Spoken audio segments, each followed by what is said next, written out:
Hello everyone, एक बार फिर आप सभी का मेरे यूट्यूब चैनल पर बहुत बहुत स्वागत है। जैसे कि सी लैंग्वेज की ट्यूटोरियल चल रही थी, तो आज हमारा नेक्स्ट टॉपिक हम कवर करेंगे जो कि execution flow of programme in C.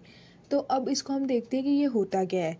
Execution का मतलब ये होता है कि हमने जो प्रोग्राम रन किया है वो कौन कौन से स्टेप्स को लेकर के, कौन कौन से स्टेप्स को फुलफिल करके उसके बाद में एग्जीक्यूट होके और हमारे को आउटपुट प्रोवाइड कर रहा है।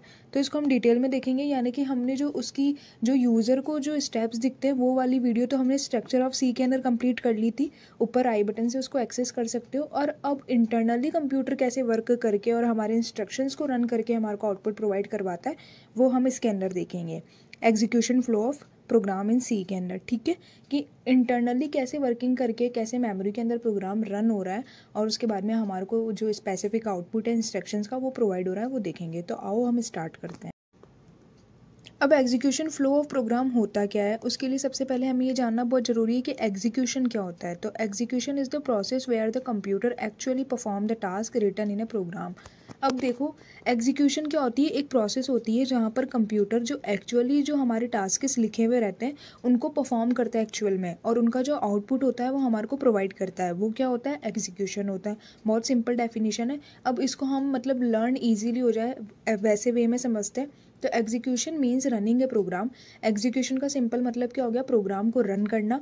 स्टेप बाय स्टेप प्रोग्राम को रन करेंगे by the computer processor, CPU के थ्रू। सीपीयू ही हमारा जो प्रोग्राम होगा उसको रन करेगा।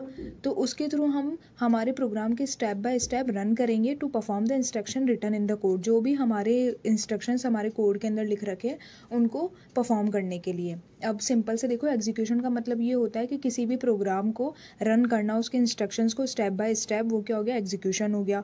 अब आगे देखो, एग्जीक्यूशन फ्लो ऑफ प्रोग्राम। अब ये एक मैंने क्या बनाया है, इसके अंदर एक नॉर्मल सा डायग्राम है जिसके थ्रू अपन इजीली समझ सकते हैं कि क्या होता है। सबसे पहले हमारी जो सी की सोर्स कोड की जो फाइल होती है, जिसको हम क्या बोलते हैं, सोर्स फाइल बोलते हैं, उसको हम सेव किसके अंदर करते हैं, फर्स्ट डॉट सी। सी हमारा डॉट सी एक्सटेंशन हो गया उसका।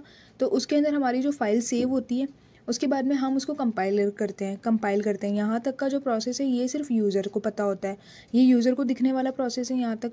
इस नाम से उसने फाइल को सेव किया, उसके बाद में यहाँ से वो कंपाइलर के पास में चली गई। अब कंपाइलर क्या करता है, कंपाइलर उस फाइल को कंपाइल करके फर्स्ट डॉट ओबीजे बना दिया। फाइल का नाम सेम है लेकिन अब इसका एक्सटेंशन चेंज हो गया। डॉट सी यहाँ था, डॉट ओबीजे यहाँ पे हो गया। डिटेल में भी पढ़ेंगे इसको, लेकिन नॉर्मल थ्योरिकली समझ लो।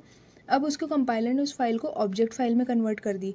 अब वो ऑब्जेक्ट फाइल गई लिंकर के पास में। लिंकर ने क्या किया, जो भी लिंकिंग करने वाले हमारे लाइब्रेरी फंक्शंस है, जैसे प्रिंटएफ हो गया, स्कैनएफ हो गया, उन सबको इसके अंदर क्या कर दिया, लिंक कर दिया। किसके अंदर, लिंकर के थ्रू। अब वो जो लिंकर की फाइल के थ्रू ओबीजे फाइल के अंदर क्या किया, फाइल लिंक हो गई। उसके बाद में वो फाइल किसके अंदर बन गई, एग्जीक्यूटेबल फाइल में कन्वर्ट हो गई, है ना। अब उसके बाद में लोडर के पास में गई एग्जीक्यूटेबल फाइल। उसने जितने भी ये फंक्शंस वगैरह जो भी चीज़ें प्रोसेस थी उन सबको लोड कर दिया और उसके बाद में उसको एग्जीक्यूट करके यूज़र को जो है आउटपुट दे दिया। तो ये हमारा प्रोसेस है। अब इसको हम थ्योरिकली समझते हैं। अब थ्योरिकली प्रोसेस देखो, सबसे पहले writing the code, source code. अब सबसे पहले सोर्स कोड लिखेंगे। In the first step a programmer write the C program using a text editor और आईडी। सबसे पहले स्टेप के अंदर सिंपल समझो, जो प्रोग्रामर है या जो भी यूज़र है जो हमारे को इंस्ट्रक्शंस परफॉर्म करवाने हैं, तो हम हमारा जो कोड होगा यानी कि इंस्ट्रक्शंस जो होगी उनको किसके ऊपर लिखेंगे, टेक्स्ट एडिटर, या फिर हमारा जैसे टर्बो सी हो गया वो टेक्स्ट एडिटर होता है, या फिर आईडी के अंदर लिख देंगे the file saved with the dot C extension. और ये जो हमारी जो इंस्ट्रक्शंस लिखी हुई जो फाइल होगी किसके एक्सटेंशन के थ्रू सेव होगी, डॉट सी एक्सटेंशन के अंदर सेव होगी। These file contains instructions in the C language. ये जो फाइल होगी क्या कंटेन करके रखेगी, इंस्ट्रक्शंस कंटेन करके रखेगी। किस लैंग्वेज के, सी लैंग्वेज के, ठीक है। अब फाइल हमने किस नाम से रखी थी, डॉट सी एक्सटेंशन से, तो हमारी फाइल का नाम क्या हो गया, एग्जाम्पल में देखो हेलो डॉट सी।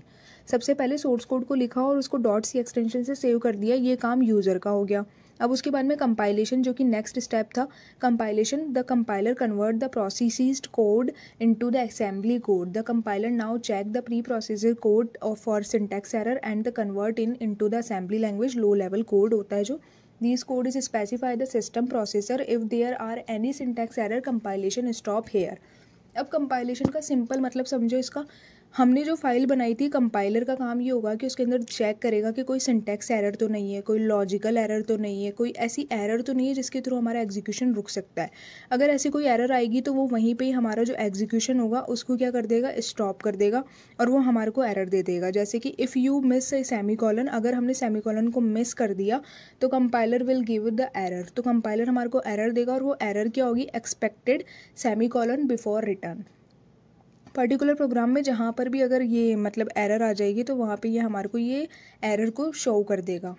कंपाइलेशन का काम क्या हो गया कि सिंटैक्टिकल कोई एरर तो नहीं है, लॉजिकल कोई एरर तो नहीं है, उसको चेक करेगा और अगर कोई एरर होगी तो वो हमारा वहीं पे जो एग्जीक्यूशन होगा उसको रोक देगा। ठीक है, अब नेक्स्ट देखते हैं, नेक्स्ट स्टेप क्या हो गया, असेंबली। अब असेंबली का मतलब क्या होता है, the next the compiler assembler convert the assembly code into the machine code.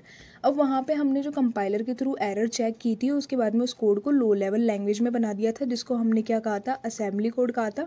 अब उसको ये इसमें अंदर चेंज करेगा मशीन कोड को, क्योंकि अभी तक जितनी भी कोडिंग की बात हो रही थी वो किसके थ्रू हो रही थी, वो सारी कोडिंग जो थी वो यूज़र को समझ में आ रही थी। यूज़र मतलब जो प्रोग्रामर था, अभी तक की जितनी भी कोडिंग थी वो प्रोग्रामर को समझ में आ रही थी। अब मशीन उस कोड को कैसे समझेगी, तो असेंबली जो होगा वो उस कोड को, असेंबली कोड को मशीनरी लैंग्वेज में कन्वर्ट कर देगा, क्रिएटिंग एन ऑब्जेक्ट फाइल। और यहाँ पर हमारी ऑब्जेक्ट की जो फाइल होगी वो क्रिएट हो जाएगी। अब दो एक्सटेंशन से हो सकती है, या तो hello डॉट ओ फाइल होगी वो भी ऑब्जेक्ट फाइल होगी, या hello डॉट obj फाइल होगी वो भी ऑब्जेक्ट फाइल होगी। This file contains the binary instructions but is not ready to run yet because it may still depend on the other function from the libraries. लेकिन अभी भी ये जो file है ये रन होने की फ़ाइल नहीं है, क्योंकि ये एग्जीक्यूटेबल फाइल नहीं है। इसका जो एक्सटेंशन है वो .exe नहीं है, तो ये एग्जीक्यूट हो ही नहीं सकती है फाइल। अभी ये .obj यानी कि अभी इसके अंदर हमारे जो लाइब्रेरी फंक्शन है वो लिंक नहीं हुआ है। लाइब्रेरी फंक्शन लिंक होने के बाद में वो एग्जीक्यूट होगी। यहाँ तक की जो फाइल थी इसके अंदर क्या हो गया कि हमने जो फाइल के इंस्ट्रक्शंस थे उसको किसके अंदर कन्वर्ट कर दिया, मशीन कोड में, जो कि हमारी मशीन अब समझ सकती है। अब example, printf function is declare in the code but defined in the library. ये हमने printf फंक्शन को यूज़ तो कर लिया लेकिन ये डिफाइन किसके अंदर है, लाइब्रेरी के अंदर। तो ये कम्प्लीटली अभी रन होने की स्टेज में नहीं है।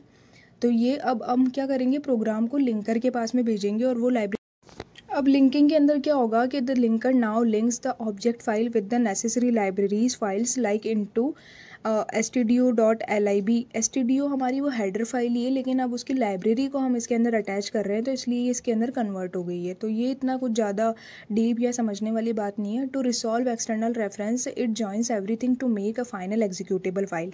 अब ये क्या करेगा कि जितने भी हमारे एग्जीक्यूटेबल फाइल से रिलेटेड हमारे फंक्शंस है या लाइब्रेरीज है या हेडर फाइल्स के जितने भी प्री डिफाइंड फंक्शंस है उसके कोड अगर हमारे को लिंक करनी है तो वो सारे लिंक करके और उस फाइल को किसके अंदर कन्वर्ट कर देगा, एग्जीक्यूटेबल फाइल के अंदर।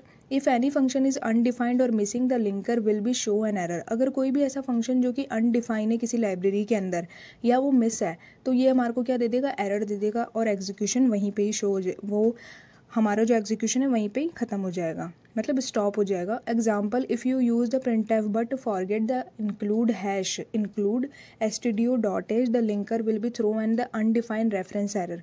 फॉर एग्जाम्पल, printf फंक्शन का यूज़ कर रहे हैं और अगर ये फाइल नहीं लगा रहे और ये हेडर फाइल लगा रहे हैं लेकिन इसके अंदर इंक्लूड कीवर्ड का यूज़ नहीं कर रहे, ऑब्वियसली हमारे को एरर देगा।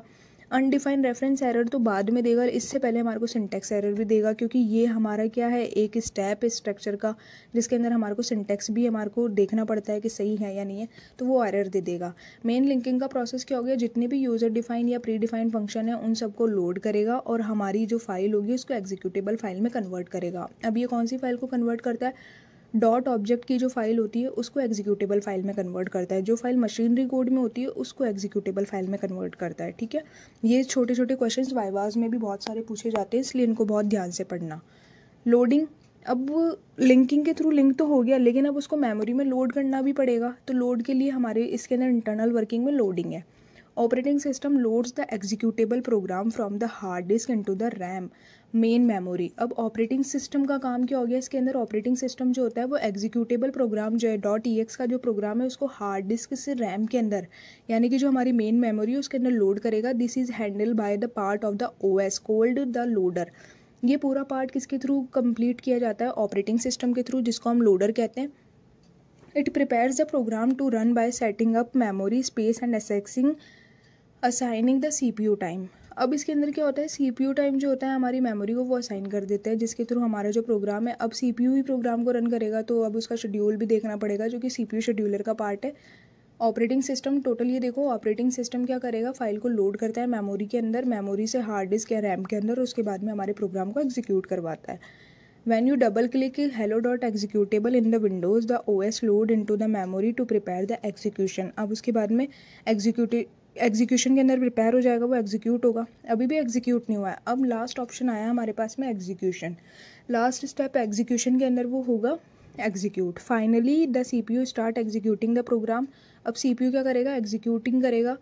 और if being from the main function and follow the instruction line by line until the program end और रिटर्न ए वैल्यू। अब एक चीज़ सुनना कि ये कहाँ से स्टार्ट होगा एग्जीक्यूशन, ये एग्जीक्यूशन स्टार्ट होगा मेन फंक्शन से, क्योंकि जितनी भी हेडर फाइल्स थी उसके जो फंक्शंस वगैरह थे वो सारे एडवांस लिंकर और लोडर के थ्रू क्या हो गए, लिंक हो गए थे। तो अब ये जो एग्जीक्यूशन स्टार्ट होगा वो हमारा स्टार्ट हो रहा है मेन फंक्शन से, and follows the instructions line by line until the program end of the return a value, the output is shown the screen और handle based on the code. अब जो भी हमारा आउटपुट होगा किसके अंदर शो हो जाएगा, हमारी आउटपुट की स्क्रीन के अंदर। फाइनल प्रोग्राम एग्जीक्यूट होगा, कौन सी फाइल का एग्जीक्यूट हुआ, .axu का। अब ये हमारा प्रोग्राम है, इसके अंदर मैंने क्या लगाई है, हेडर फाइल लगा दी। मेन फंक्शन हो गया, यहाँ से प्रोग्राम का मेन इंस्ट्रक्शन से स्टार्ट हो गया, यहाँ से यहाँ तक कर्ली ब्रेसेस तक, ये रहा कर्ली ब्रेसेस।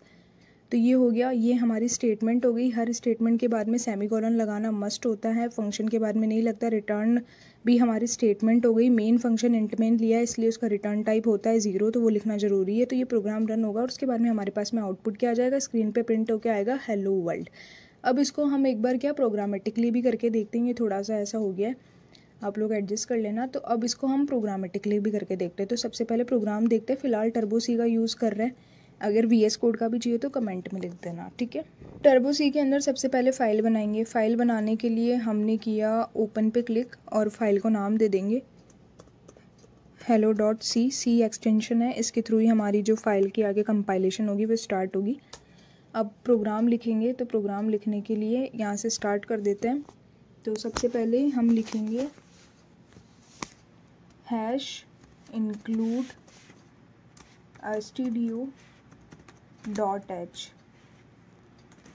ये क्या है, हेडर फाइल है हमारी, ये तो पता ही है। अब कमेंट्स भी आगे नेक्स्ट में कंप्लीट करेंगे, तो फिर भी अभी यहाँ पे सिंगल लाइन के लिए हेडर फाइल करके और ये कमेंट मैंने लिख दिया जो कि एग्जीक्यूट नहीं होगा। अब नेक्स्ट है #include conio.h, next header file हो गई हमारी। अब उसके बाद में मैंने लगाया void main। Int main function भी लगा सकते हो, पर void main का कोई रिटर्न टाइप नहीं होता, इसलिए मैंने ये लगाया। सिंपल अभी हेलो वर्ल्ड का प्रोग्राम कर रहे हैं, तो ये मैंने printf जो प्री डिफाइंड फंक्शन है वो लिखा, डबल कोट्स लगाए। स्ट्रिंग को हमेशा शो करने के लिए डबल कोट्स लिखते हैं सी के अंदर, और ये मैंने हेलो वर्ल्ड लिख दिया। अब ये सेमीकोलन, क्योंकि स्टेटमेंट है तो उसको बंद करने के लिए सेमीकोलन लगाते हैं। गेट ch फंक्शन का यूज़ करते हैं जो कि प्री डिफाइंड फंक्शन है। इसके थ्रू हमारी जो स्क्रीन का जो आउटपुट आएगा अभी वो होल्ड होके रहेगा। अगर गेट ch नहीं लगाएंगे तो वो जो आउटपुट होगा ना वो ब्लिंक करके वापस हमारे को कोडिंग विंडो पे ले आएगा, रन नहीं होगा। कंट्रोल S करके मैंने फ़ाइल को सेव कर दिया। अब कंट्रोल F9 करके फ़ाइल को कंपाइल कर दिया है ना। अब उसके बाद में रन करने के लिए क्या करेंगे, कंट्रोल F9 करके फ़ाइल को रन कर दिया, तो ये स्क्रीन पे प्रिंट हो गया। अब ये देखो कि अगर गेट ch नहीं लगाएंगे अपन तो क्या हो रहा है प्रोग्राम के अंदर, ये चीज़ देखना भी बहुत ज़रूरी है कि गेट ch नहीं लगाते हैं तो प्रोग्राम में होता क्या है। कंट्रोल S किया मैंने और कंट्रोल F9 किया है, तो देखो आउटपुट शो ही नहीं हो रहा।